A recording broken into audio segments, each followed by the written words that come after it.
ಸತ್ಯಾಗ್ರಹ ಶುರು ಮಾಡಿದರು. ಅದನ್ನು ಭಾರತ ಕೊಡಬೇಕಾಗುತ್ತದೆ. ಇದಕ್ಕಿಂತ ಮುಂಚೆ ಮಹಾತ್ಮ ಗಾಂಧಿ ಯಾಗ ಭಾರತದಲ್ಲಿ ಹಿಂದೂಗಳು ಮುಸ್ಲಿಮರು ಅವರಿಂದ ಆ ಮನೆಗಳಿಂದ ಆಚೆ ಓಡಿಸಿ ಆ ಮನೆಗಳಲ್ಲಿ ಇರುತ್ತಿದ್ದಾಗ ಅವರು ಒಂದು ಶಬ್ದನೂ ಕೇಳಲಿಲ್ಲ.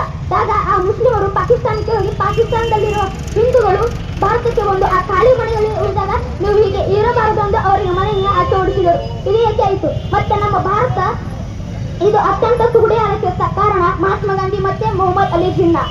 ಇವರು ಇಬ್ಬರು ಕಾರಣಕ್ಕೆ ನಮ್ಮ ಭಾರತ ದೇಶ ಇದು ಆಯಿತು. ಮತ್ತೆ ನಮ್ಮ ಭಾರತದಲ್ಲಿ ಅವರು ಕಳಿಸುತ್ತಿದ್ದಾಗ ಹಿಂದೂಗಳನ್ನು ಚಿತ್ರ ಹಿಂಸೆ ಕೊಟ್ಟು ಕಳಿಸಿದರು. ಅಲ್ಲಿ ರಸ್ತೆಯ ಮೇಲೆ ರಾಶಿಗಳ ಹೆಣ ಬಿದ್ದಿದ್ದವು. ಮತ್ತೆ ಮಹಿಳೆಯರನ್ನು ಚಿತ್ರ ಹಿಂಸೆ ಕೊಟ್ಟು ಋಣರಂಗವಾಗಿ ಕೊಂಡು ಕಳಿಸುತ್ತಿದ್ದರು. ಮೊದಲನೇ ಟ್ರೈನ್ನಲ್ಲಿ 2 ರಿಂದ 3 ಮಿಲಿಯನ್ ಜನರು ಹಣಗಳನ್ನು ಬಂದಿದ್ದವು.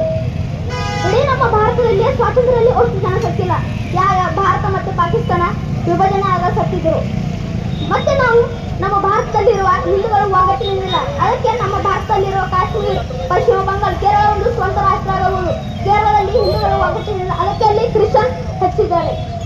ಕಾಶ್ಮೀರ ಮತ್ತು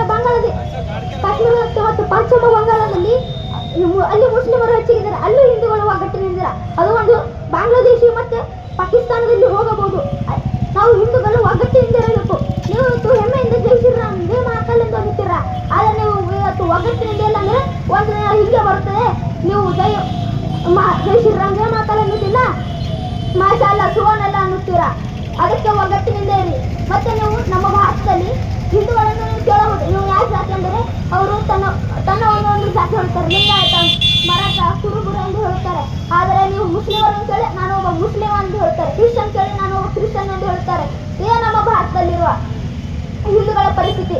ಜಾತಿಯ ಮೇಲೆ ಭಾಗ ಮಾಡಿದ್ದಾರೆ. ನಾವು ಅದನ್ನು ಬಿಟ್ಟು ಎಲ್ಲರೂ ಒಂದಾಗಿ ಇರಬೇಕು. ಇದೇ ನಮ್ಮ ಭಾರತ ದೇಶ. ಯಾವ ಒಂದು ಅಖಂಡ